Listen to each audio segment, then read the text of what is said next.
again, everyone. No, thank you.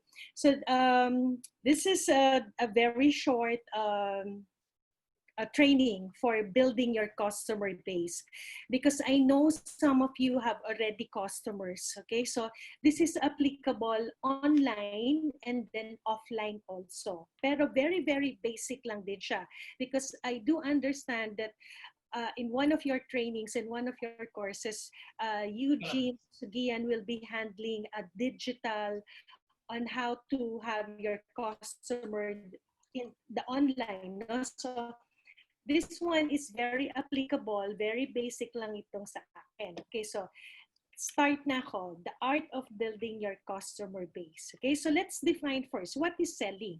Selling is a product or services in exchange of money, di ba? So, if you have a product, you sell, meron kang pera. Kung ang product mo naman is not actual product, services ka, might be massage, salon, di ba? So, yun ang definition ng selling. So, a product or services in exchange of money. Okay? So, clear tayo dyan. Selling is 50% of our program. Bakit ko nasabi yan? Because when you stop selling the product and you are just recruiting, building your business, and you do not have your customer, wala na. Wala, 50% lang, because some of us are good in selling and some of us are good in building your business. But in our business, in Sante Barley, you have to do both. You have to do the selling and you have to do building your organization. I know our market, no? I know our product very well because I am a product of the product, no? Being in the industry for the past 22 years, okay? So, nandito na ako sa ganitong industriya. That's why I know how our industry works. And product is very important. You really have to sell.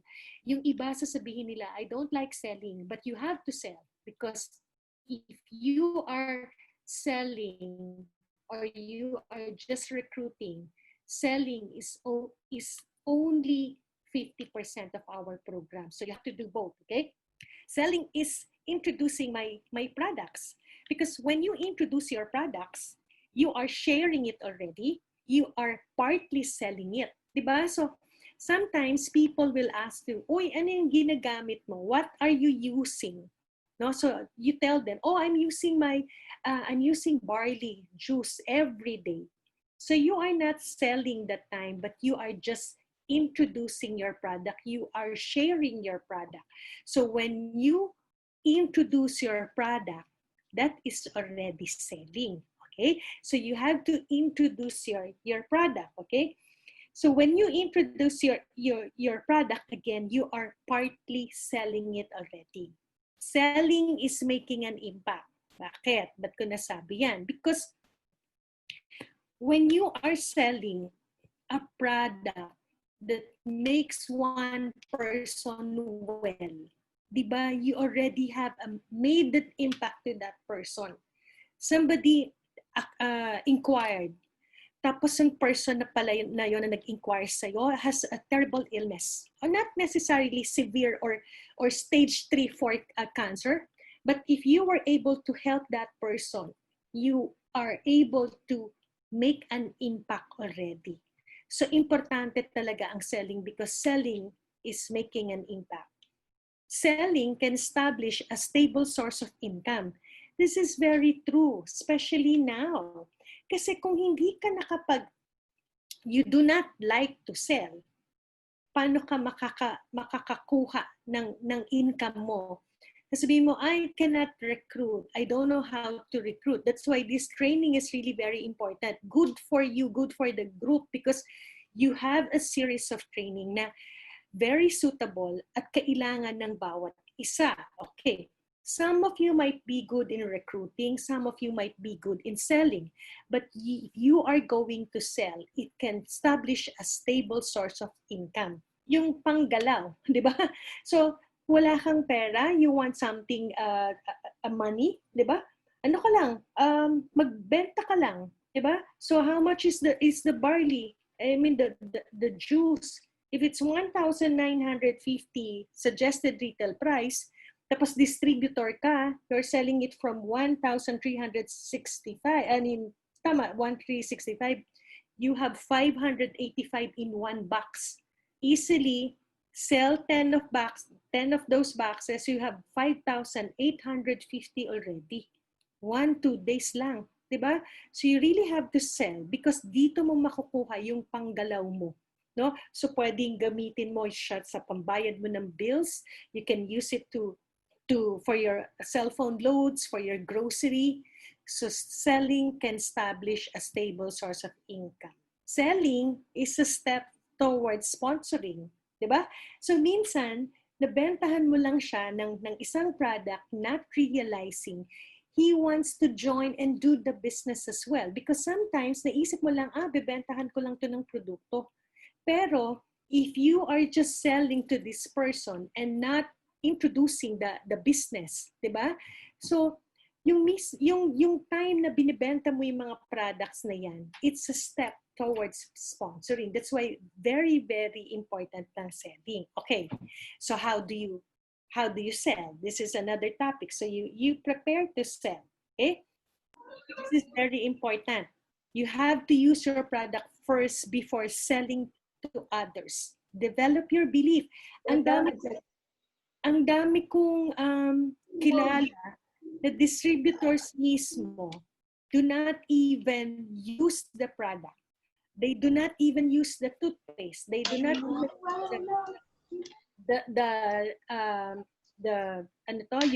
they do not drink the choco barley or do not even take the barley juice.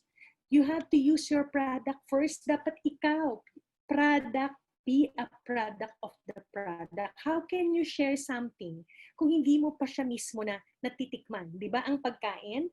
How can you tell that a food is good in taste kung hindi mo pa siya nasusubukan? Kailangan ikaw mismo. You have to use the product. You have to taste it. Hindi mo pwede sabihin na, maganda talaga. It's really good, sabi ng product trainer. Maganda daw yung fit and trim. Ang galing mo mag-demo, ang galing mo mag-present. But you do not use the product. You are the best product, yourself, because you have to use your product first before selling it to others. You have to develop your belief. This is really very important sa akin kasi if you will not use the product, you cannot tell kung ano yung ginagawa talaga. You can read a lot about barley, what barley does to your body with all the micronutrients and to, pero you yourself will tell if it's true or not because you have to use your products. Okay? So clear tayo dyan. Okay. There are customers who have obvious needs and give the benefits of the product. Kasi yung iba, they keep on selling barley juice, barley capsule, mataba. Diba? So, you have to give something that addresses the concerns ng client mo. There are obvious needs. Nakita mo na nga na mataba siya. So, bigyan mo siya ng fit and trim. Not only the barley, you keep on pushing the barley, diba? So, there are other products. So, there's fit and trim. Give them fit and trim. Give them a fiber energy. This is good for weight loss. Okay? There are customers who have obvious needs. Okay? So, pag nakita mo na siya, right away, you can introduce other products. Wag lang mag-limit yung alam natin sa supplements, barley. There are other products. They are very good products, okay? Prepare sufficient stock inventory. Very, very important din. Lalo na ngayon, di ba? Kasi if you do not, this is your business. This is our business, okay? If we do not have sufficient stock, malulose natin ng customer. Di ba minsan when you go into a restaurant or you go into a store, you order something. Sabi mo, meron ba kayo nito? Wala eh. Meron kayong hotdog? Wala. Meron kayong hamburger? Wala. Di ba? Maiinis ka dun sa store. Sabi mo, magsara na kayo. Di ba? So, you really have to prepare sufficient stocks. Kasi this is your business. This is our business. Kung nakikita mo na konti na lang yung barley mo, yung juice mo, yung coffee mo, you have to prepare sufficient stock. What if somebody knocks into your office or into your house, pagpabili po ng barley, ay wala eh, sunod na bumalik ka na. Sayang yung opportunity, right? So you or we as a business owners, kailangan talaga natin, this is very, very important. You have to prepare sufficient stock inventory. Have a product for demo and sales aid. Lalo na pagka nagpa-present ka, meron kaming demo kit, 'di ba? Maganda talaga kasi visual yung mga tao eh. Especially when you introduce them the products, you do some demo, tapos bibili na sila. Most likely, talagang bibili yan. 80-90% bibili yan, 'di ba? Kaya lang, yung pang-demo mo na product, pang-demo mo ng pangbenta, nako-combine mo siya. Minsan yung napkin, di ba? You are selling the napkin, bawas na pala kasi nagamit mo siya for your sales aid. So this is very important. We as a business owner, you have to have a product for your demo and for your sales aid. Okay? So have a positive, strong and likable image. Importante ito. Kasi people will really buy from you eh. Ikaw yung mismong unang bibilin nila because they like you, okay? You have to be presentable. You have to be professional. You have to be knowledgeable, okay? Friendly. Diba? Kasi pag masungit ka, diba? Aalis talaga yung tao, no? So meron akong acronym on how to look sharp. SHARP. Okay, so how do you look sharp, diba? So you have to have a positive, strong, and likable image aside from being presentable and professional, knowledgeable, and friendly. You have to look sharp. Okay, so SHARP. Okay, S is statements in clothing. Kailangan maayos naman yung damit mo, 'di ba? When you sell, nakikita nila, baka mamaya sabihin mo you are a millionaire tapos butas yung t-shirt mo, 'di ba? Statements in clothing, importante. S. H is high in details, no? Minimal yung jewelry mo, wag na masyadong mga danglings, wag mga ano to. Simple lang, importante yung nakikita ka. SHA is appropriate hairstyles, yung mga buhok mo na walang mga kulay, na mga ano to, because you are selling professionally. R is required personal hygiene. Kasi especially when you talk, no, may mga kilala ako, hindi maganda yung mga ano nila, yung freshness ng breath nila. You are talking. O sabihin na natin, hindi, sabihin online naman. Even kahit na, you have to be confident.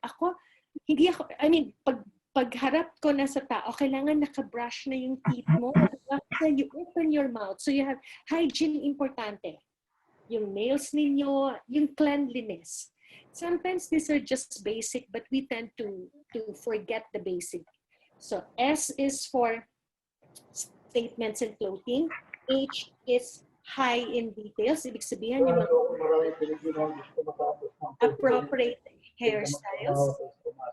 R is required personal hygiene. And P is for perfect finish. So importante, mainis, no? Importante. These are just tips that I gave you, okay? So you have to be prepared. Pagka maayos na, look sharp ka and everything, you have to read and prepare your materials a day before the importante yun, no? Even nandito sa online, you have to read. I've been doing this trainings, but I still read and then nire-review ko yung mga slides, no? So nire-review ko. You have to envision yourself in the middle of the presentation, no? I-imaginein mo yan. You have to take care of your voice and other physical conditions. So these are just the things you need to do when you sell, okay? These are some tips lang talaga, no? You always have the key of positive projection. Pag upo mo dyan sa silya mo or habang tinatawagan mo pa lang, you have to invite the positivity. Iisipin mo lang parate, magbi-builder ba to or magfa-franchise? Ganun kaagad. Do not think na hindi bibili, ganito. So you really have to have the positive. During the presentation, ito naman very suitable when you meet the client. you have to sit opposite your client. Bakit? Because when you sit opposite your client, you can see the facial expression. Okay? So kung merong, ang tawag dito, kung meron siyang kasama, so sit beside also. But every time, you have to sit opposite. Like ito, everybody's watching is opposite tayo. No? So ito naman suitable when you meet your clients ng, ng actual. Okay? Introduce your change. Encourage your customer to try our brand. So since nagagamit mo na yung produkto, you have to tell them change. Kunyari, sabihin mo, since I use the Moments napkin, ito na yung na-experience ko. I don't have itchiness. I always feel fresh. You have to introduce change. Kunyari, ginagamit mo na si toothpaste. You have to introduce change. You will tell, every time I use the fresh and clean toothpaste, my breath is clean, my mouth is clean, so you can feel the freshness. So you have to introduce change. Makikita sa'yo ng tao that you are really using the product. So you have to tell them, you have to encourage your customer to try our brand. Okay. Talk about the quality instead of the price, the benefits than the cost. People will tell you, Miss Bing, mahal naman kasi yung product mo. Ay, may nakita ako, I just saw one product, the same din, barley din, mas mura and everything. If people, or if you are able to tell the benefits of the product, ang tao will really buy from you. Hindi na iintindihin yung ano na yan, yung how much it costs, because you talk about the quality, and then do not argue. That's number one. That's number one. You just have to hear them out. When people tell you, okay, bibilin ko yung product mo, maganda yan, ganyan. But I've learned from others that it's the same Sante, but it's cheaper. You just hear them out. Huwag kang makipag-argumento. Sabihin mo lang, yeah, it's okay. It might be cheaper, but we do not know, di ba? Might be fake, might be something, ba? But you have to talk about the quality instead of the price. Do not discuss about the price, because if people is really interested to buy, he will not even ask for the price. If people are interested to join you, they will not ask for the joining fee. They will just ask, how much is the joining fee? Pero pagka gusto, di ba? Sabi nga, pag gusto may paraan. Pag ayaw, maraming dahilan. But we really have to talk about the quality. Do not discuss yung price. Okay. Provide great customer experience. Bakit? People talk about great experiences. Pagka natuwa sila dun sa product, na-heal sila ng produkto. Okay? They are the ones telling you kung paano sila napagaling ng produkto na yon. Because a great experience is worth talking about. Diba? Hindi mo sila mapipigil to share this story. A great experience adds value. A great experience is intuitive and unique. A great experience is built with scalability in mind. A great experience clearly expresses benefits. Listen to your customer, because great experiences are grown. You have to provide the great customer experience. Remember the 24-hour rule, diba? When you sell the products, the next day, kamustahin mo kagad siya, sabihin mo, oh, John, were you able to drink the product? Sabi niya, hindi ka pa na-take it. Oh, you take it para makita mo yung benefits sa katawan mo. You have to follow up. Importante talaga yung follow up, because when you give great customer experience, yung customer mo na yan will have a very good loyalty talaga sa iyo. Okay? Okay, buying signs. What are the buying signs that I know na nabibili na talaga yung customer ko? When your client starts to open to you about past experiences, this is one buying sign. Kunyari, nagkwento siya sa'yo. Ay, oo, I've taken this product, hindi masarap, hindi ganito. So that's one. Pagka nag-share na siya ng mga past experiences niya, that's a good buying sign. Okay. When your client looks relaxed and happier, especially pagka meet mo na siya, or even online, you can see na masaya habang excited. This is one buying sign. Okay. when your client requests you to repeat the benefits and details of the product, para saan nga? What is the barley for? What is the toothpaste for? When he requests you to repeat the benefits, mga buying signs na yan. Okay. When your client lean towards you, even on that screen, okay, or even pagka nag-lean na towards sa'yo yan, okay, that's another buying sign, okay? When your client asks about the price, pagka nagtanong na yan ng presyo, yan, buying signs na rin yan, di ba? So, these are buying signs. When your client asks for the payment method, how can I pay? Can I pay through Greenum? Through, meron ka bang, cash? Do you accept credit cards? These are signs of buying, no? Buying signs yan, okay? AAFPO, so always ask for the orders. Always ask for the orders kahit hindi pa yan bibili. Diba? Kasi sabihin mo lang, what's your order? Hindi pa naman ako bibili, it's okay, di ba? Magsasabihin, but always ask. Ma'am, for reference lang po, for my file. Always ask. He might not buy from you now, he might not pay or kukunin, but you have to always ask for the orders. Kasi buying signs yan, nakalista ka na kaagad. Okay?